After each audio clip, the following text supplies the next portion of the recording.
He's very brave soul. Sebastian Salek is a Labour councillor and commentator, has joined us to, I'm sure, tell us just how wonderful the budget was and how wonderful Rachel Reeves is and how Keir Starmer was right to back her today. Am I right, Sebastian? My honest assessment, Julia, of the budget is that I was pleasantly relieved. I thought it was going to be much worse. I thought it was going to be a really messy picture.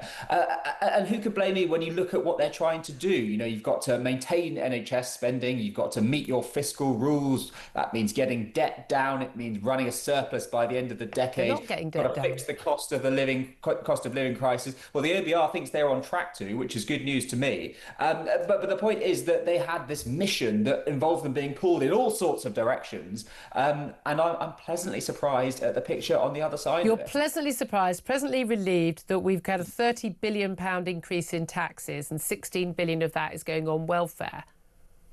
Well, that's what it's taken to get us where we need to be. Look, Wait. So we need to be in a situation where we're paying families who've got 3, 4, 5, 6 kids, aren't earning enough money themselves, either on benefits or on just living on universal credit, or only dad's working and only working part-time. They can't afford to look after their kids. And where we need to be is where we tax people who are working all day, every day, to look after their families. We tax them more to give an extra £3.5 grand a kid to those families. That's where we need to be.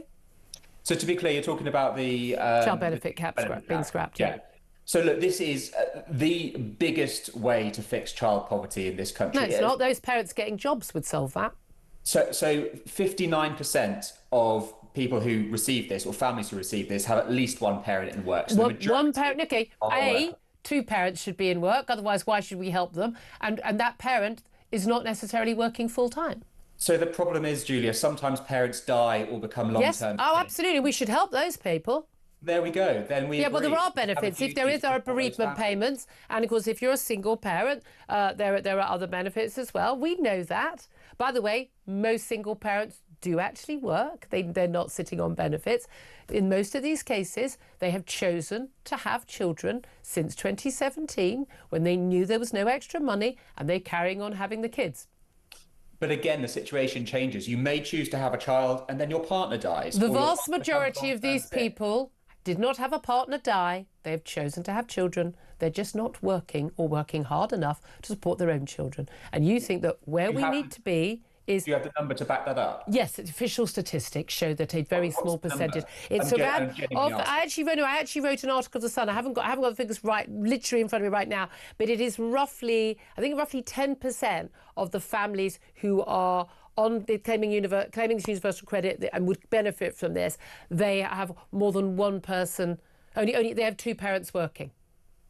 They have two parents working? Yeah. Most people, half don't have anyone working, and just above half have parents working, but only one parent working. We're talking specifically about those parents who are you dead. Have more than two children would benefit, therefore, from this benefit. Yeah, I know it's I know these official statistics. I say I don't have these because I wanted to talk to you about Rachel Reeves more. No, this whole nonsense that these parents need to be helped. The only way of helping them. No, the way they should be helped is being told you need to work full time, both of you. And that's how you support your 4, 5, or 6 kids, because it's not everyone else's problem. That's the solution. Again, if you've got 4 children and your partner's dead, it's quite hard to work full time. Most of these parents don't have a dead partner. But this is it. I'm asking you for that statistic. They don't have a dead. No.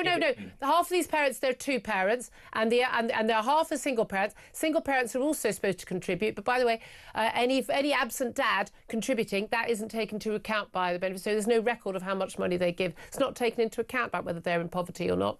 But what I'm slightly bemused by is you're saying most of these people don't have a dead or ill partner. There's no reason to believe that. There's no reason to think that. But you're the one making the point, but you can't back it up with any stats. So it's no. There's just simply there's no evidence that is the case. So why are you claiming but you're making a point. You're saying this is the case. No, I'm telling you it is the case. In the vast majority of cases, there are not 2 parents working, and that's why they're poor. So the solution is not giving them money from 2 parents who are working in another family. The solution is them getting a sodding job and supporting the kids they can't afford to have. Once again, Julia, what I'm saying is many of them are either ill or... No, there's no evidence for that. No, they're on universal credit. There's no evidence for that. Well, hang on. You've said, and I'm sorry to labour the point... No, you're just making up a random family where mum's ill, dad's dead, and they've got 6 kids through no fault of their own. Sorry, you've got no evidence for that. let's recap, Julia. I've said in many cases that's the case. In some cases, it will be the case. You have said, hang on, let's just work this through without interrupting each other. I've said in some cases that's the case. You've said in most cases that's not the case. I've said, do you have any data to back that up? And so far you've said... But you have no data to back your claim up. Well, no, I'm saying that in some cases, the official stats show, or ill. The official stats show. I don't think that is a radical claim. The official stats show that roughly half are single parents, roughly half are two-parent families, and in the two-parent families, most of them, according to the official statistics, don't have two parents in work, and there's very strong odds actually they don't have one parent in full-time work, most of them, because that's why they're on universal credit. So look, let's park that. I'm going to give you another. Let's park the facts, yes.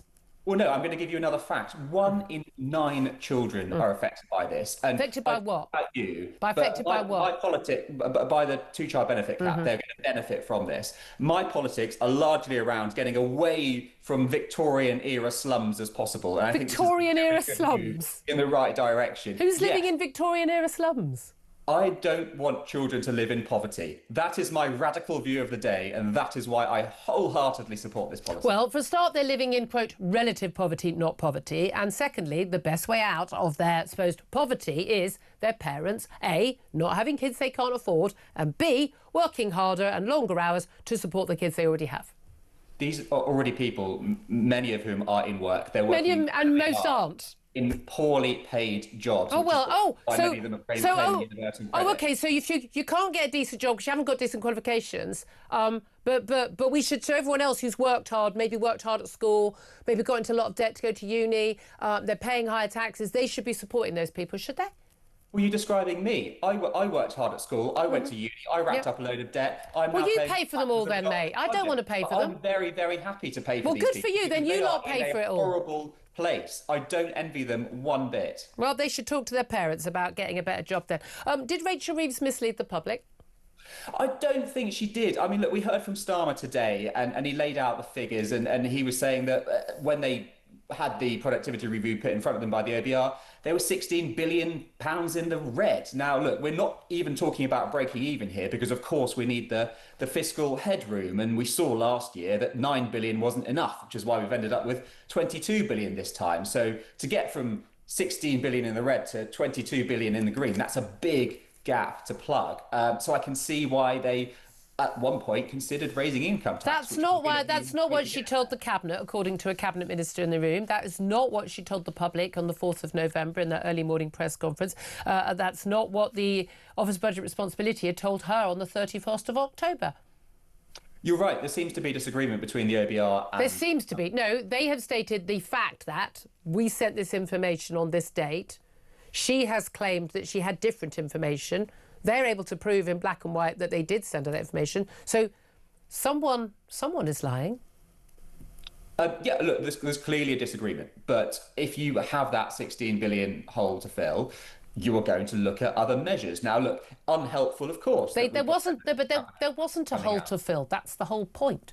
She and the Prime Minister had seen the Office for Budget Responsibility document.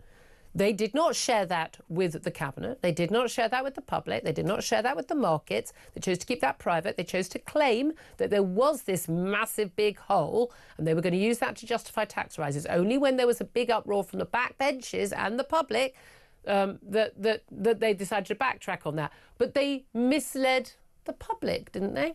So explain this to me, because you've been in this game for a long time. I'm sure you'll have... Don't consider this a game. There are two very unpopular things you can do in politics. One is lie, and the other is raise taxes. Why would you do one? There are other options. To do the other? I mean, God knows the level of incompetence and hypocrisy of the government you support knows no bounds. But she wanted to set the scene, ready to break the manifesto pledge to the public about not raising taxes, and didn't want to outcry on the day. My guess is they were going to put out this 2p income tax rise, and when it was 1 pence, everyone would go, what a relief. But that was what they were planning to do. So you think that they deliberately scared people? Yes. Deliberately lied? I know they did. I don't think they did. We know that's what they did. And then now deliberately try to cover it up. That just sounds completely bonkers. Well, yeah. I mean, this is the government you support. Yeah, it is, and what I'm saying is I don't buy into your theory. Don't buy into it. You think that the cabinet minister who talked at the time, they're lying. You think that the I mean, there's calls for an ethics inquiry, No, I don't think the financial cabinet conduct minister's authority inquiry. The public were told something that was categorically, provably untrue on the 4th of November. Untrue, and you think that the Chancellor didn't lie. Why would she say something that was untrue, that she knew to be untrue, because the Office of Budget Responsibility had already told her? That's exactly the question I'm asking you. If the numbers are there in black and white, They why are. on earth would you lie? The Office of Budget... No, God knows, because they wanted to justify raising taxes and busting the manifesto. Do you think the OBR is lying? I don't know what's going on because I don't. Well, you should read up on it, mate. You're a Labour councillor.